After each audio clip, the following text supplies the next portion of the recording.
com muitos daqueles moradores do prédio, porque eles tinham a impressão de que nada mais era seguro no mundo, né? Principalmente o chão que eles pisavam, por causa daquele trauma de que a qualquer momento nós vamos desabar, né? Bom, por que eu trouxe essa história? Porque existe muitas pessoas cujo a vida é mais ou menos assim, né?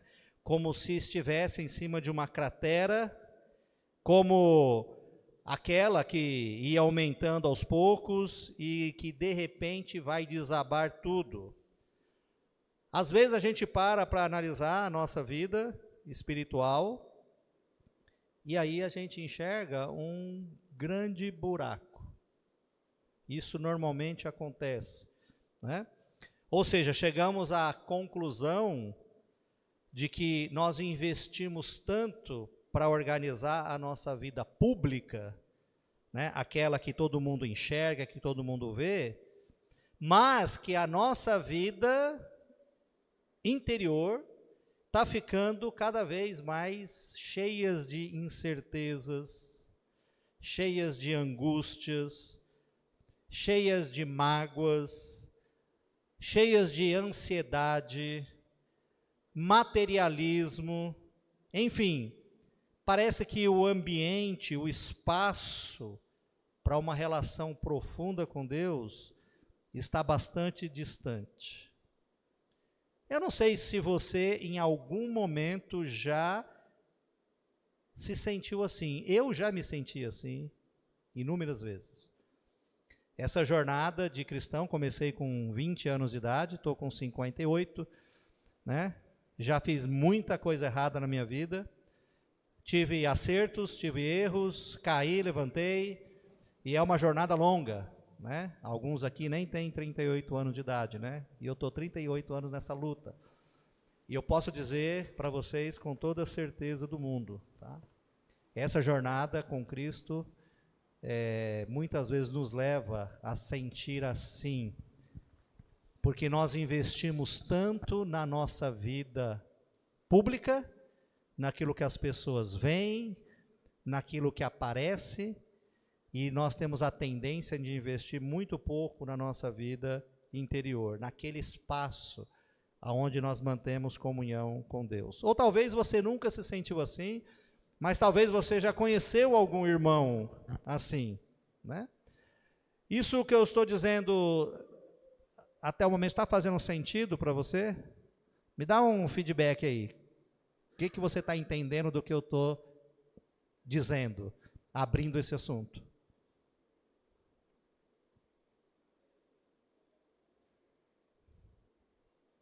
Está fazendo sentido? Não, né?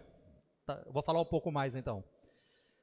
O sistema de valores da nossa cultura, ele nos leva a crer que quanto mais produtivos e quanto mais ocupado nós somos em nossa vida pública, melhor nós seremos. Não é verdade?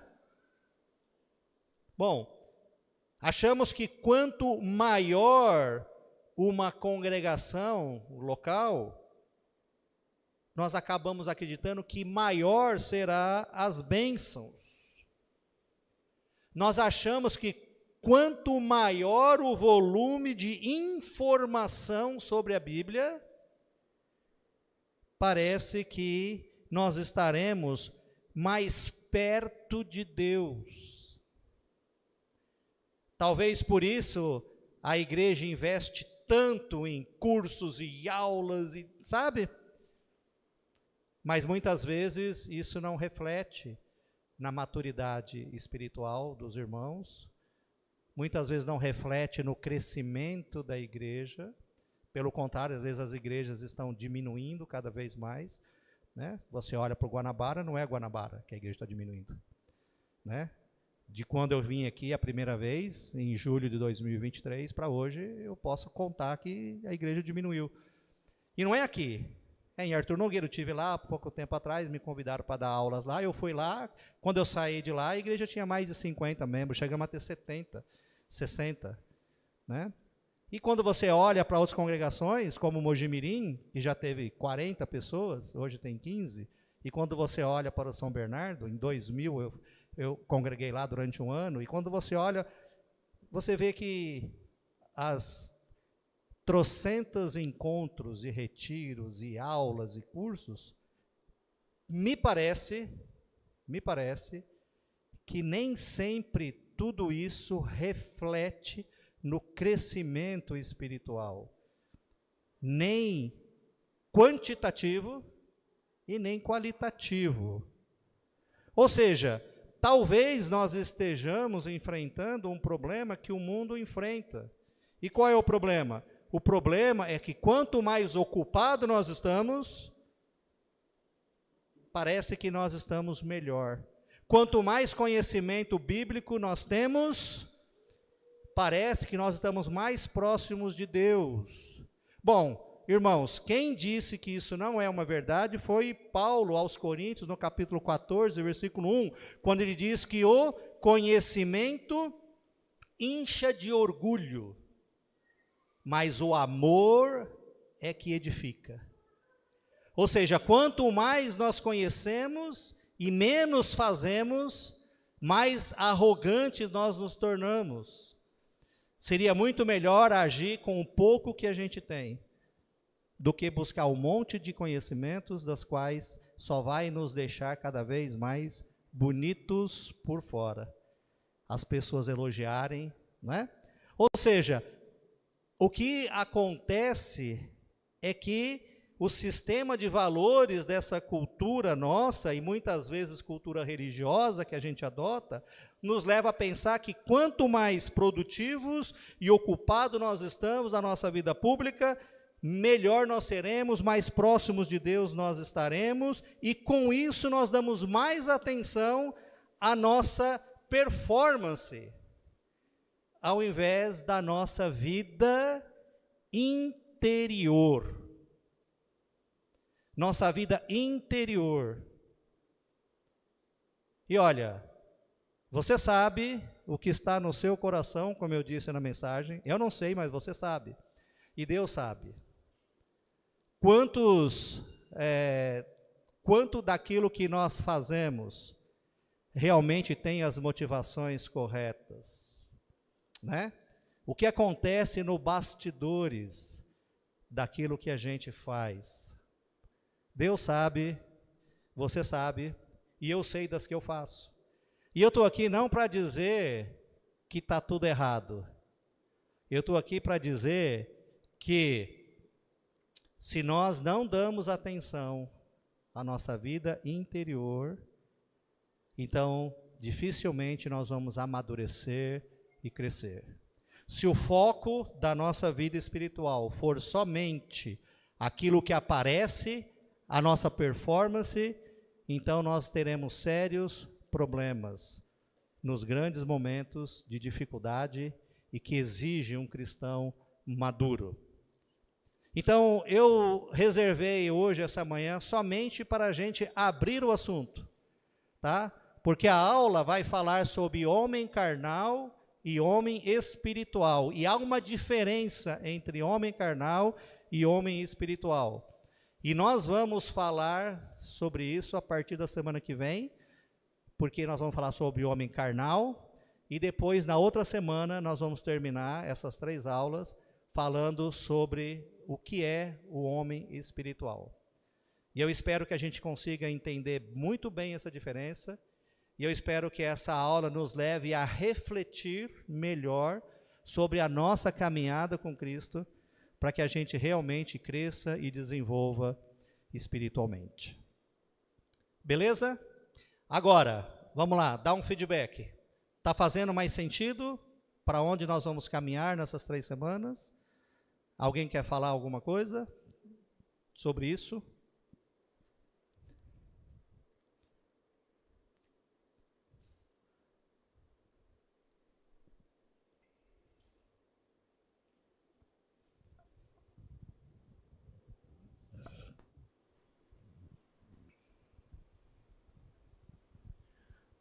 Faz todo sentido, sim.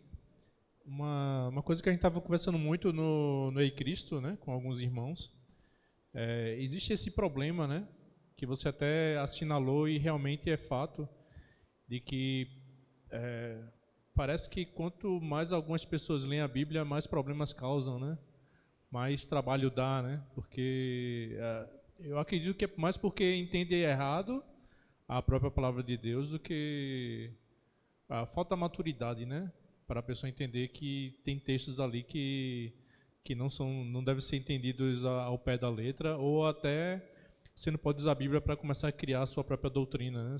A forma que você quer que a igreja haja, né?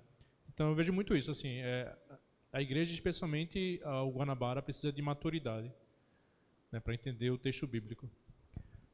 Muito bom. Mais alguém? Vou te ajudar com 2 perguntas, tá? De que maneira, já que você entendeu qual a ideia, né? De que maneira isso acaba acontecendo com a gente? Tá? E segundo, por que é importante desenvolver a nossa vida interior?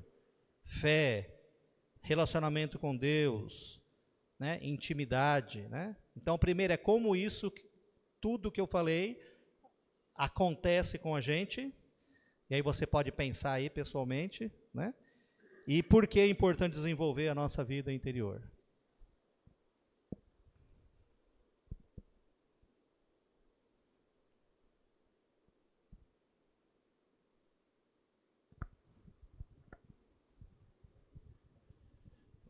Complementando um pouco o que você e até o que o próprio Ricardo disse, né? Essa questão da busca do conhecimento, eu acho que tem a ver até com a mensagem que foi falado. Tudo está ligado com a intenção, né? E com o coração. A busca pelo conhecimento, ela não é uma coisa ruim, desde que você tenha a intenção correta. Então, quando você falou sobre esse crescimento interior, se você está buscando conhecimento para crescimento interior, esse é a busca correta. Mas se você está querendo conhecer cada vez mais para poder apontar o dedo para o teu irmão e encontrar um erro, aí essa busca pelo conhecimento talvez seja a busca errada, né? Se você quer buscar conhecimento para que as pessoas vejam que você tem conhecimento, essa é a busca errada. Então, tudo tem a ver exatamente com o interior. Esse crescimento interior, essa busca interior e essa proximidade com o Senhor que deve ser o nosso objetivo, né? Então, até a questão de buscar o conhecimento, uma coisa boa pode ser feita da maneira errada. Então, muitas vezes não é o que a gente faz, mas como a gente faz, né? Então, muito mais do que a atitude em si, é qual que é a nossa intenção com essa atitude. Sim, muito bom. Eu, por causa da minha profissão, eu tenho a tendência, e também por causa da minha personalidade, minha forma de pensar, né? Talvez até por isso a minha profissão, eu sou bem sucedido na minha profissão, por causa disso, porque eu tenho uma facilidade de enxergar o todo e identificar o que não é igual. Parece que tem estudos aí que dizem que 95% das pessoas são match, que significa combina, e 5% é no match, não combina. Eu estou entre os 5%. A Fátima está entre os 95%. Porque quando ela olha, por exemplo, uma situação, ela fala, nossa, como isso é bom e é bonito e é harmonioso, e ela não enxerga o que não combina. E eu sou ao contrário, eu já vou direto naquilo que não combina, né? Então, se ela olhar um carro e falar, esse carro é lindo, maravilhoso, espaçoso, bonito, tal, e eu falo, então, mas o estofado não é de couro. Nossa, mas você é crítico, só vê defeito, né? Ou então, essa pessoa, ela é inteligente, ela fala bonito, ela sabe tudo, não sei o quê, perfeito. E eu falo, então, só que tem um problema, né? Então, assim, são pessoas que têm essa característica. Na minha profissão é importante, porque eu trabalho com consultoria em gestão empresarial, ou seja, as empresas me chamam quando elas estão praticamente insolventes. E eu tenho que identificar onde estão os problemas para corrigir, e então eu vivo assim. Só que eu trago isso para a minha vida, né? Então, para mim é uma dificuldade isso, administrar isso, né? Então, sobre o seu comentário, se você me permite, né? os religiosos da época de Jesus, eles tinham muitos conhecimentos. Só que esse conhecimento que eles tinham fazia com que eles se sentissem uma referência. E eles olhavam mais para os outros para enxergar o que não match do que o match. Ou seja, aquilo que não combina, né? Então eles olharam para Jesus e seus discípulos e falaram, eles não lavaram as mãos antes de comer. Ué, mas espera um pouquinho, né? Aquilo nem caberia na cultura e na lei judaica, porque havia uma lei que tinha uma faixa de terra na estrada das fazendas que era obrigada a deixar para as pessoas que passavam, para os viajantes, para os mendigos. Então, assim, nem estava infringindo tanto a lei, mas eles só enxergavam aquilo que estava errado. Só que quando Jesus conversou com os discípulos e a multidão sobre os religiosos, eles disseram, então, toma cuidado com eles. Porque eles põem um peso tão grande nas pessoas, peso que eles mesmos não conseguem carregar. E esse é o problema nosso hoje, de conhecimento. Porque nós temos tanto conhecimento a ponto de falar, esse irmão está fazendo errado, essa irmã está fazendo errado. Mas espera um pouquinho, quando eu aponto um dedo para lá, tem 3 apontando para o meu lado, né? E muitas vezes, quando eu tenho a tendência de fazer isso, eu tenho que lembrar, não, mas eu como estou? Então eu também não tenho o direito de fazer isso. Aquela pessoa é hipócrita. Aí eu paro para pensar, não, mas eu também sou hipócrita. E é isso que Jesus gostaria que nós fizéssemos, né? Que nós primeiro tirássemos a trave do nosso olho, correto? Para só depois tirar o cisco do olho do irmão. Então, o problema do conhecimento, em grande parte, perfeito. É isso mesmo, em grande parte esse é o problema. Muito bom. Mais alguém quer falar? Lembra da pergunta, né? De que maneira isso acaba acontecendo com a gente? Investindo tanto na performance, investindo tanto nas coisas que as pessoas podem ver, podem elogiar, tanto no conhecimento, mas muito pouco no nosso coração, no nosso relacionamento com Deus, nosso relacionamento com as pessoas, né? E por que é tão importante esse crescimento espiritual? Desenvolver a nossa fé, desenvolver o interior.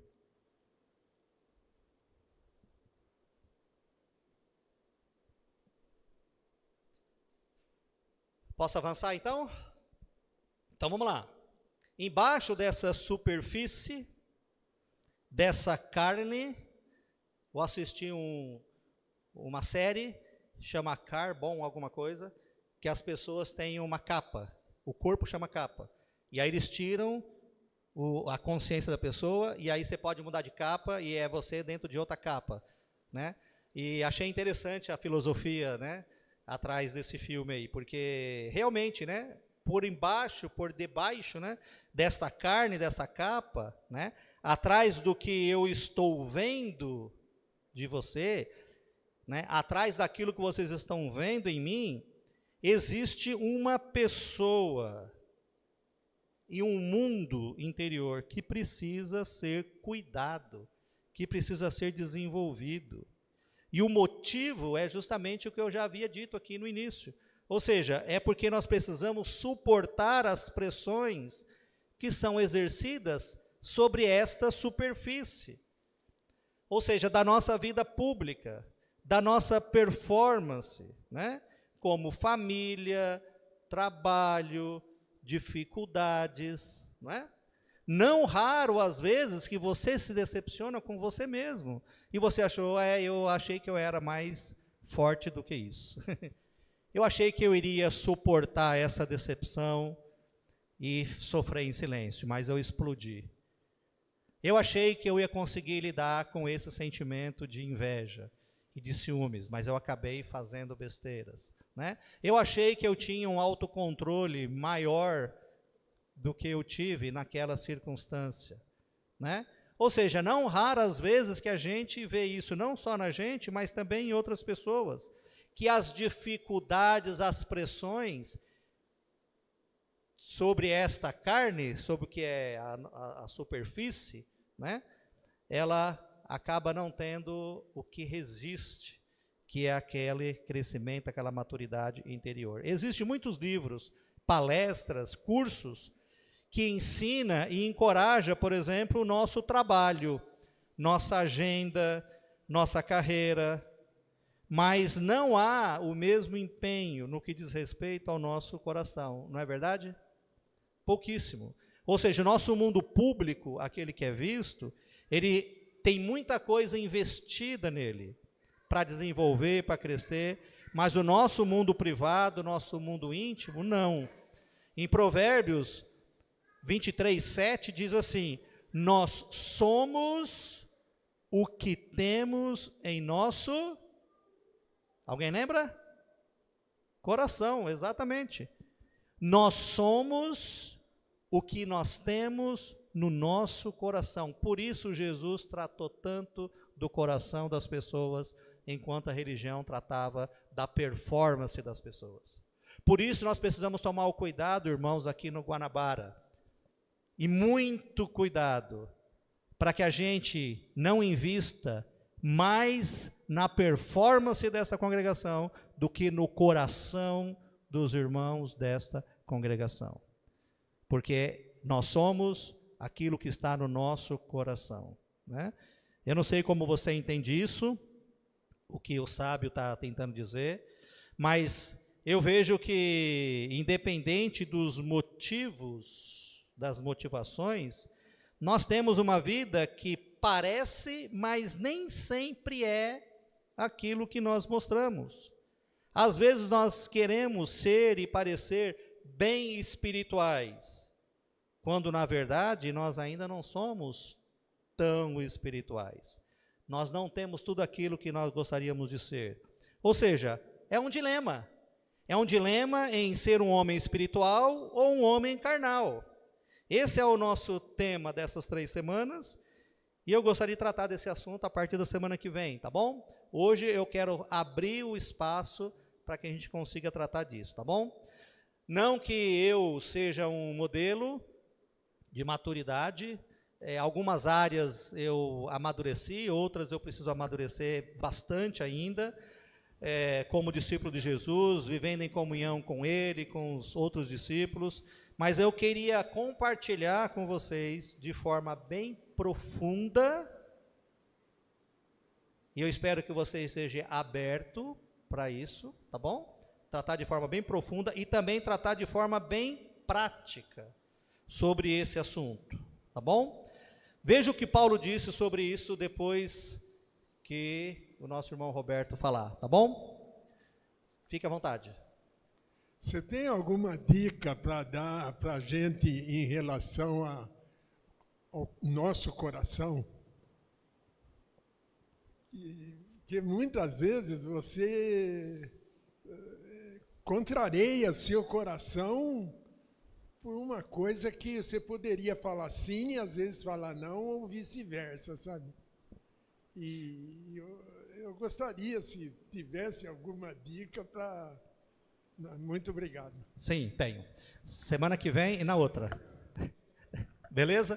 Tem dica. Semana que vem e na outra nós vamos entrar no assunto. Mas hoje vamos falar um pouco mais sobre o entorno disso, o contexto disso, tá bom? Olha só o que Paulo disse para os irmãos na igreja local lá de Corinto. Irmãos, não lhes pude falar como a espirituais, mas como carnais, como a crianças em Cristo.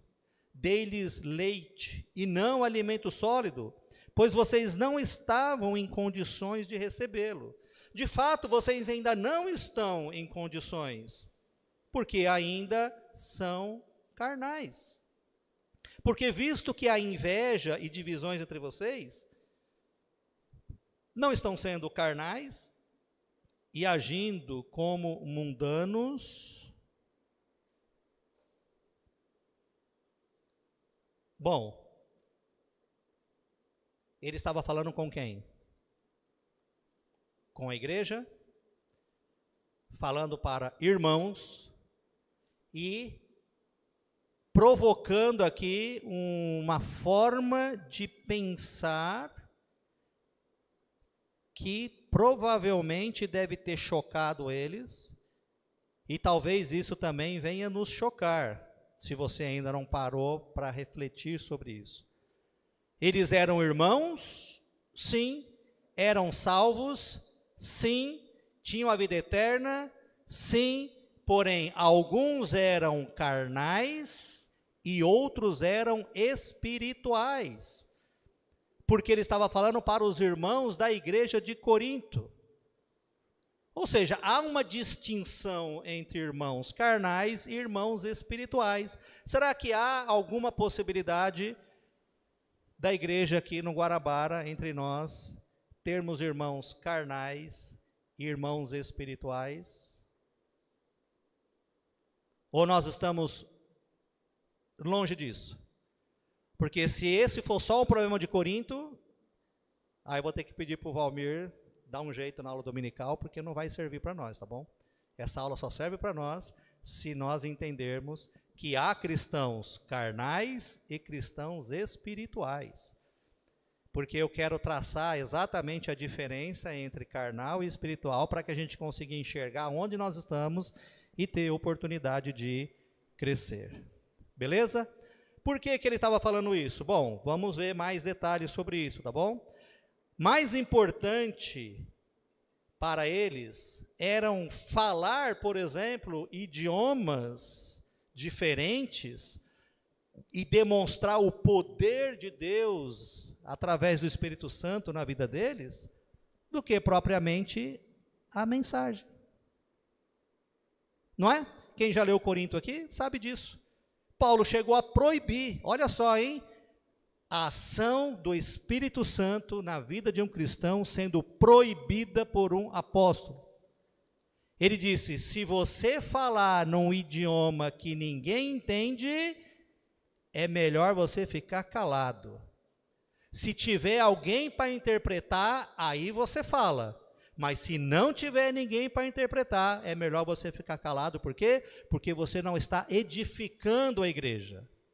Porque para Paulo, o que era importante era a edificação. O importante era a mensagem que estava sendo dita. Por quê? Não tinha Bíblia na época. E outra, não tinha como fazer 12 anos de CCAA, de FISC, para aprender outros idiomas. Era através do Espírito Santo. E ele dava dons de acordo com a necessidade que ele enxergava para desenvolver a igreja. E muitos irmãos, então, falavam num idioma diferente. Não é? E aí chegou um japonês aqui, o japonês vai entender. E chegou um francês, ele vai entender. Por quê? Porque o Espírito Santo dava isso para as pessoas. Só que tinha que ter alguém para interpretar. Porque se não tivesse, tinha que ficar calado. Porque o mais importante era a mensagem, a edificação. Mas os coríntios estavam pensando assim? Não. Estavam pensando que o que era mais importante era o dom que eles tinham. Porque um dizia, mas eu tenho o dom de falar em línguas, e daí?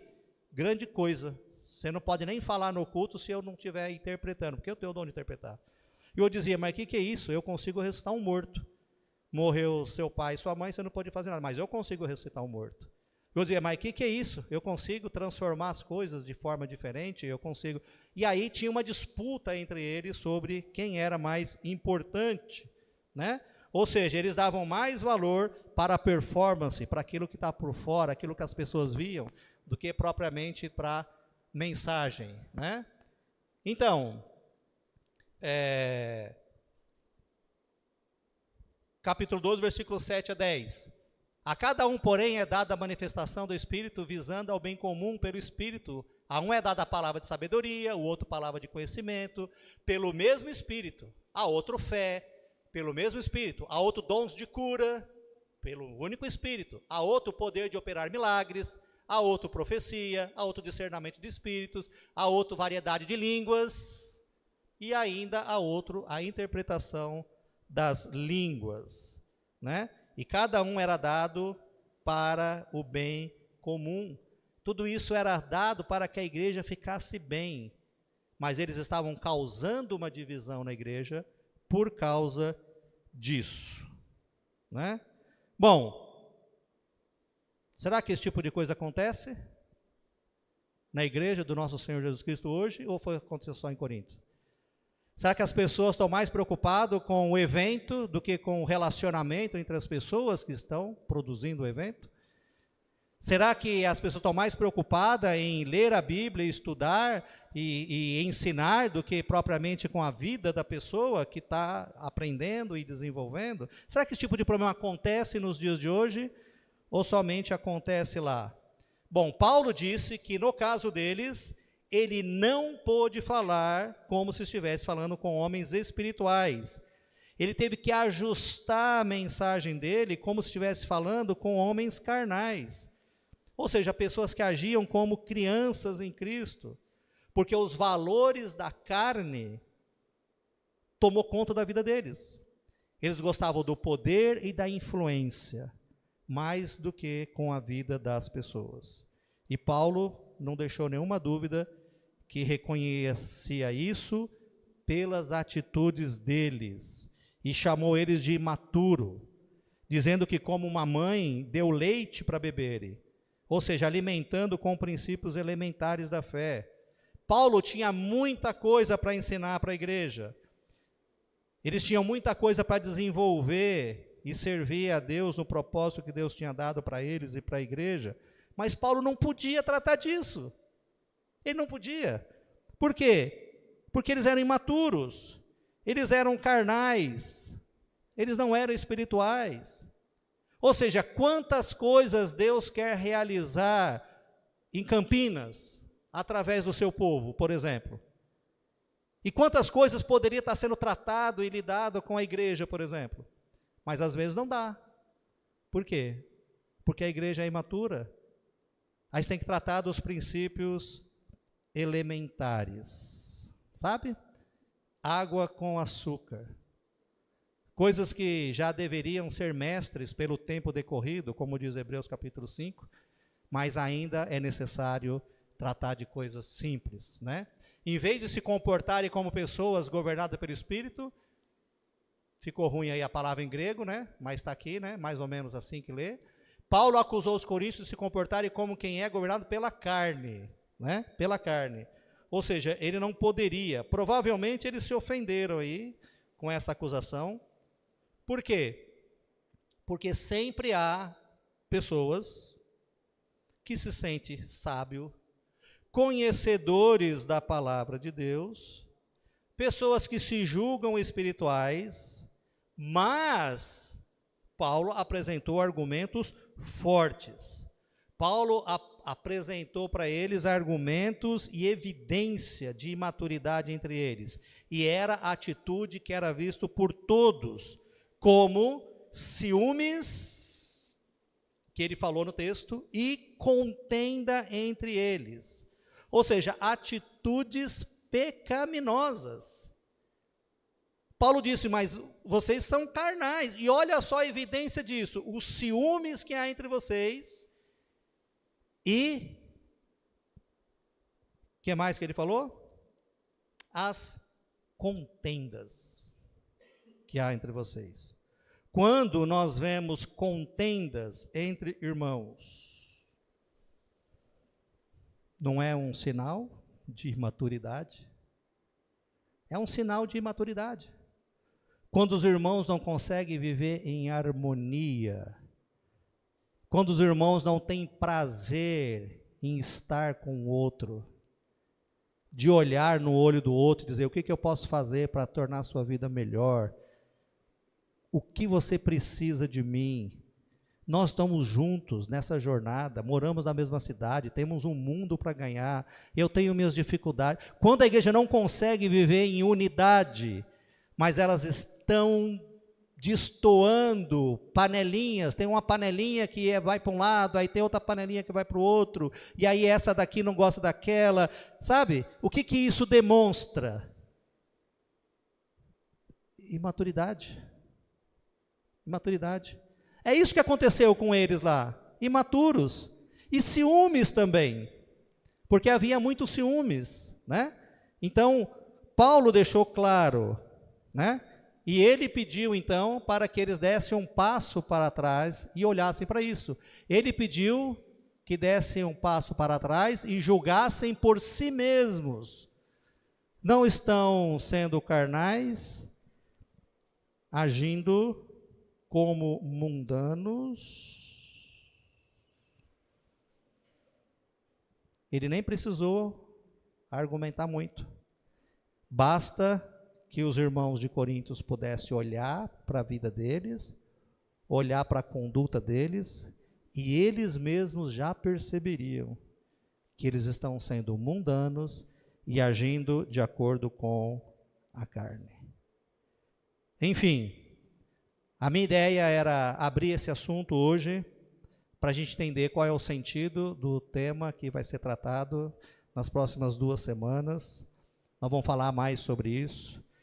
E, sinceramente, eu espero que nós façamos como Paulo orientou a igreja.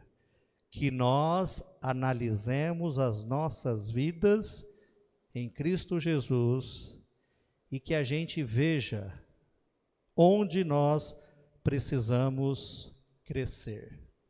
Tá bom? Onde precisamos crescer. Como está a sua maturidade espiritual? Né? Homem carnal ou homem espiritual? Porque só há 2 tipos na igreja: os que trabalham e os que dão trabalho. Os que trabalham são os pais, são os maduros, e aqueles que dão trabalho são os carnais, aqueles que precisam amadurecer. E eu espero que durante essas 2 semanas a gente consiga distinguir claramente o que é um homem carnal, que vai ser na próxima semana, e depois o que é um homem espiritual, para que essa referência possa nos ajudar a desenvolver e se tornar a igreja que Jesus Cristo idealizou. Uma igreja forte, famílias fortes, relacionamentos fortes e evangelismo forte. Amém? Vou deixar a palavra com vocês, os últimos minutos. Como que isso cai para você?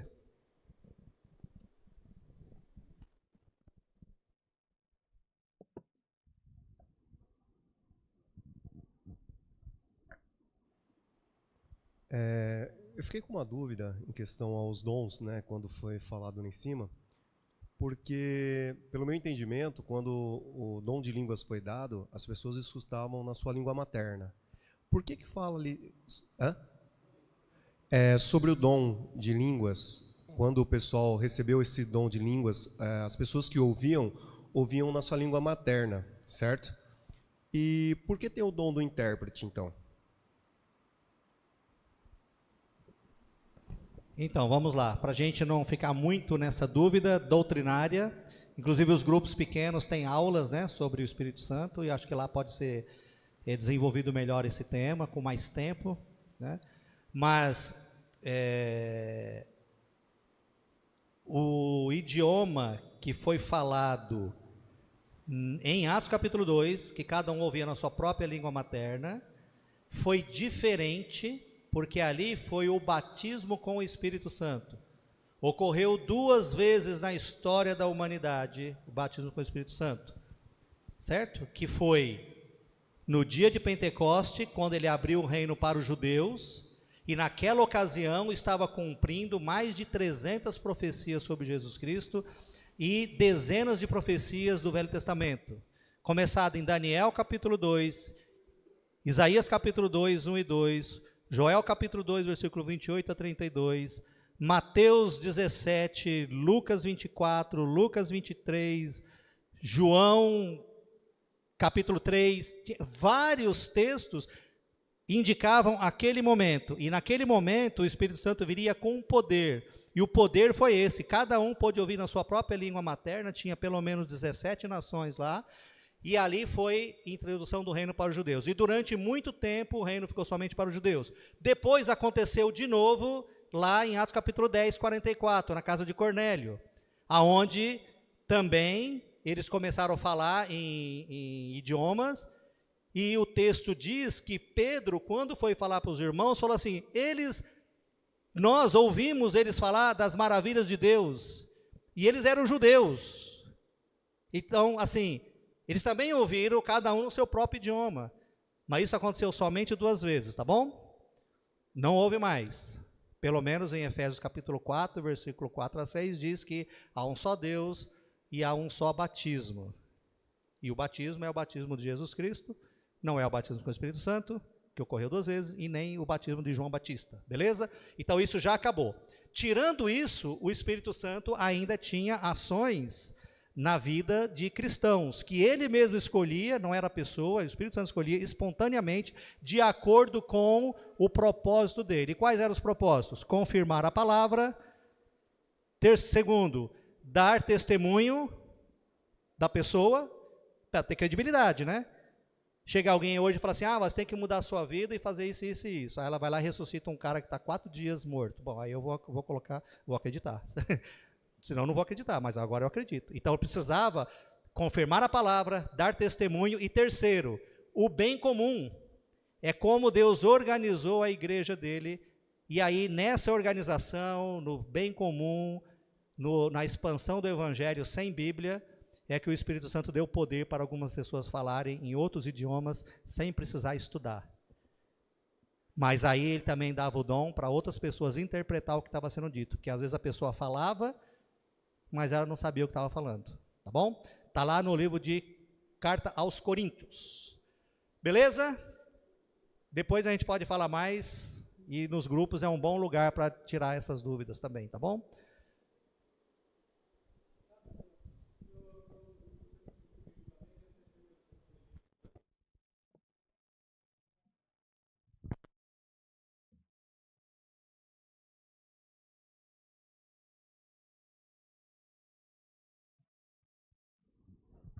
Ah, tá. Eu estava dizendo que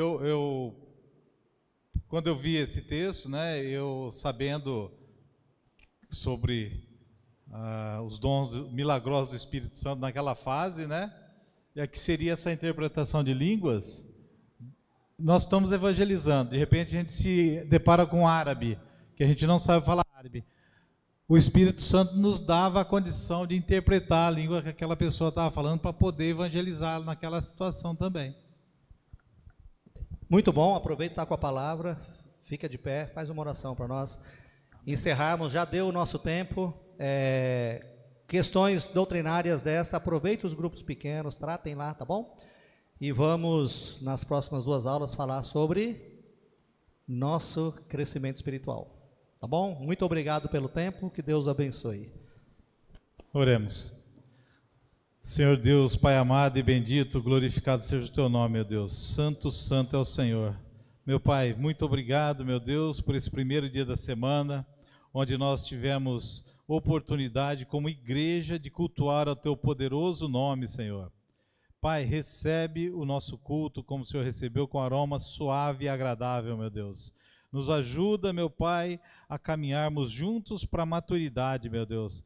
Que nós possamos nos apoiar uns aos outros, com conhecimento, com o Espírito Santo nos ajudando, meu Pai. Para que possamos todos chegarmos juntos naquele glorioso dia. Obrigado pela vida do Adonias, Pai. Capacita sempre o teu servo. Cuida dele, da saúde dele, da família dele, meu Pai, para que ele possa trazer mais e mais estudos para nós, meu Pai. Cuida de cada um de nós, nos despede em paz, nos leva para casa debaixo da tua guarda e proteção. E em nome de Jesus que nós oramos, amém.